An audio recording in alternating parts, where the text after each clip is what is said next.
네, 안녕하십니까. 조금은 늦지만 정확한 사실을 알려주는 양우석TV입니다. 예, 지금 코로나가 심각합니다. 그렇죠. 여러분들 건강들 하시고요. 조금 많이 집에서 많은 시간을 보내고 계실 텐데, 예, 요즘 책들도 많이 읽게 되고요. 상황에 따라서 그렇게 보여집니다. 예, 지금 현재 지금 의사들도 뭐 진료 거부를 하고 있고 자기들은 파업이라지만은 시민들 입장에서 보자면 예, 진료 거부를 하고 있는 것으로 보이고 있고요. 그 다음에 정부적 차원으로서는 재난 지원금 때문에 지금 또 설왕설래 여러 가지 생각들이 다양하게 나오고 있고 좀 집중이 제대로 안 되고 있는 것 같습니다. 일단은 기본적으로 방역은 돼야 되겠지만 경제도 같이 살려내는 것이 방역의 하나의 축이 되지 않을까라고 저는 생각합니다만은 여러분들은 어떻게 생각하십니까? 예, 오늘 여러분들이 집에 있으시면서 조금 책을 읽어볼 수 있는 책을 하나 시켜드리도록 하겠습니다. 예, 그 책은 바로 요즘 경제와 조금 물려 돌아가는 책이게 되겠습니다.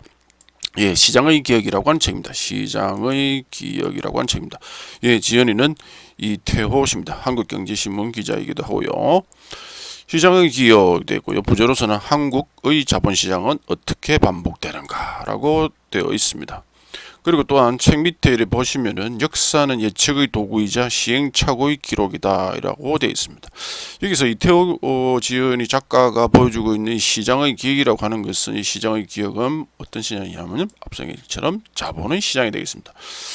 예, 우리나라 자본시장이 어떻게 열렸고 어떻게 지금 상황까지 되고 있는지에 대한 시간적 순서 일제시대 때부터 지금 현재까지 아주 재미있고 그리고 좀 쉽게 물론 경제 또는 경영적인 측면이다 보니까 거기에 따르는 조금 전문적인 용어들이 많이 나오긴 하지만 일반인들이 보기에도 그렇게 어렵지 않은 조금 접근하기가 좀 용이한 그런 경영 경제 역사서라고도 봐도 괜찮겠습니다. 한국 현대사의 중요한 사건들을 아주 잘 달아놨다고 보여집니다.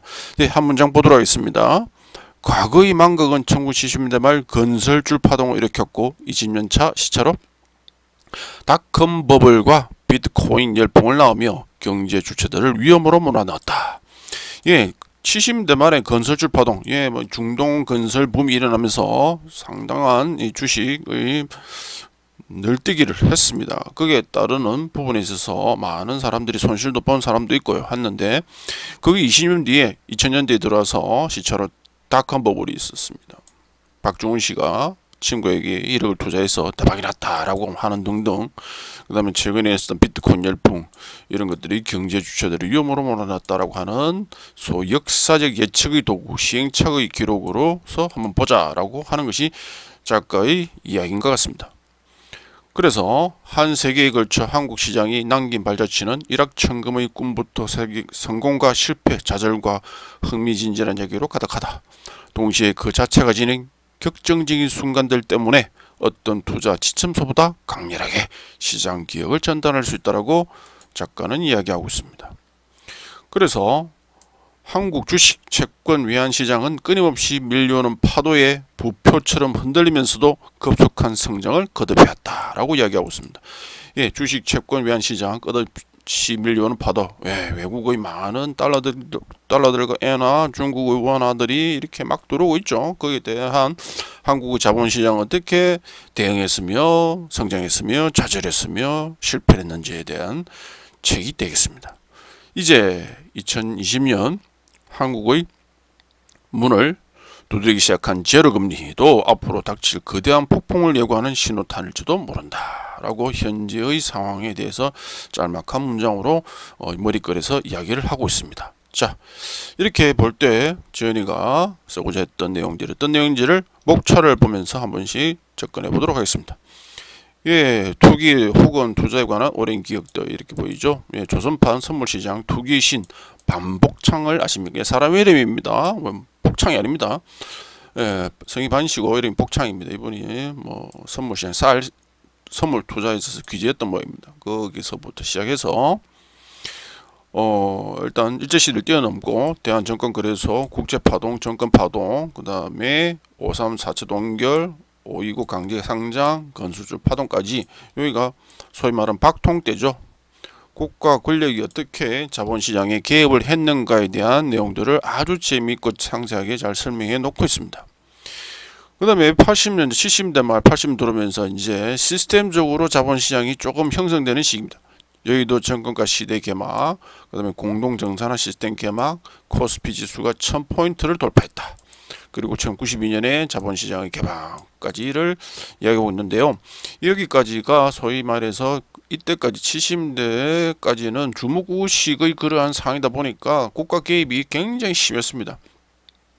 그런 그 시행착오를 이제 막기 위해서 공동정산화 시스템을 통해서 좀 더 이제 자본시장이 조금은 이렇게 뭐라고 해야 됩니까? 선진화? 조금 선진화적인 모습을 나타내기 시작했습니다. 그런 것들이 이제 앞으로 단계적 금리 자율화를 진입하게 되었고, 이런 것들이 너무나도 과부하 상태로 되면서 국가뿐만 아니라 기업들이 엄청난 돈을 부채로서 끌어당기기 시작하면서 경상적자가 심화되고 IMF 구제금융을 신청하게 되는 그런 과정을 맞게 되면서 국가 부도 소용돌이로 한꺼번에 무너진 대기업과 금융 시스템을 맡게 되는 그런 상황을 보여주고 있습니다. 그것이 계속해서 금융개혁법안이 통과되고 IMF 구조조정에 의해서 은행들이 강제 퇴출이 됩니다. 즉 다시 말해서 그 당시 은행들 종은행, 한일은행 많은 은행들이 있었죠. 그런 많은 은행들 동남은행도 있었고요, 동아은행도 있었고요. 이런 것들이 하나은행 등등 이런 지금의 현재의 신한은행이라든지 여러 은행들로 통폐합되는 과정들을 아주 자세하게 도표로서 잘 보여주고 있습니다. 그 다음에 대기업 사업의 구조조정 대표적인 거 여러 기업들이 무너지죠.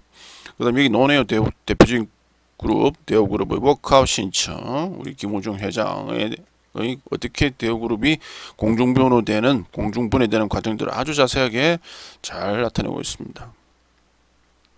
그래서 이러한 스스프론 구조조정 시대를 개막하게 되고 고도성장기 유산을 청산하고, 고도성장기 유산이라고 하는 것은 60, 70년대에 일어났던 그러한 소위 10%가 오르는 경쟁 성장률 이런 것들이 이제 점점점 멀어진다라는 이야기가 되겠습니다.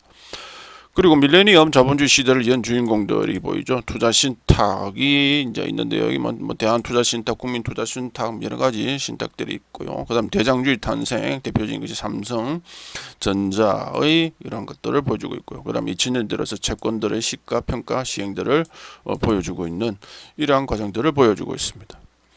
여기서 쭉 볼 때 목차상에 볼 때 참 파동들이 많았습니다. 파동도 많았고요. 한국 경제가 정말 이런 높은 파고를 견뎌내왔다는 자체가 정말 대견하고, 우리 국민들, 우리 기업들을 일궜던 많은 사람들에 대한 부분에 대해서 정말로 우리는 많은 일을 해왔다, 그리고 극복해왔다라는 것을 볼 수 있습니다. 물론 이 내용들이 전체적으로는 부정적인 것들이 많습니다. 부정적인 많고 실패담도 많고 하지만은 우리 현 시점을 바라볼 때 우리가 참 잘 견뎌봤다. 그리고 이런 코로나 이런 팬데믹 상황 속에서도 우리는 지금 견뎌내고 있고 견뎌낼 것으로 보여집니다. 여러분도 마찬가지겠죠. 그래서 이런 코로나 상황 속에서도 지금 이태호 작가가 쓴 시장의 기억을 한번 읽어보시면서 앞으로의 우리 미래를 어떻게 바라봐야 할지에 대해서 우리가 한 번 더 생각해 볼 수 있는 좋은 기회의 책이지 않겠냐라고 저는 생각합니다. 여러분들도 좀 시간 나시면 한번 읽어볼 수 있는 좋은 책이지 않겠냐는 생각이 들고요. 근데 여기서 내용 중에 조금 빠진 부분이 없지 않아 있습니다. 물론 이렇게 되어 있지만 유영박 그리고 박근혜 시대를 맞이했던 한 8년 과정에 대한 경제적의 그러한 실정들 이런 것들은 조금 부족하고 그런 면이 조금 아쉬운 부분으로 남아 있습니다. 그리고 앞서 얘기한 제로금리라고 이야기를 드렸는데 그 제로금리에 대한 기자로서의 그 전망 이런 것도 약간 필요했었던 것 같은데 그런 점들은 좀 아쉬움으로 남는다라고 여겨집니다. 그러나 전체적으로 봐서는 역사적인 측면, 과거 역사적인 측면으로서 봤을 때 이태호 작가가 보여줬던 이 내용들, 그리고 내용들 안에 있던 여러 가지 부록적인 사건들이 있습니다. 그런 것들 읽어보시면 참 재밌습니다. 삼성전자가 어떻게 이루어졌고, 그 다음에 현대 왕자의 난, 이런 여러 가지 이야기들을 아주 재미있게 서술되어 있는 부분들을 읽을 수 있기 때문에 여러분들에게 한번 권해볼 수 있는 좋은 책이라고 여기십니다. 예, 오늘은 여기까지 하도록 하겠습니다. 좋아요, 구독 부탁드리겠습니다. 감사합니다.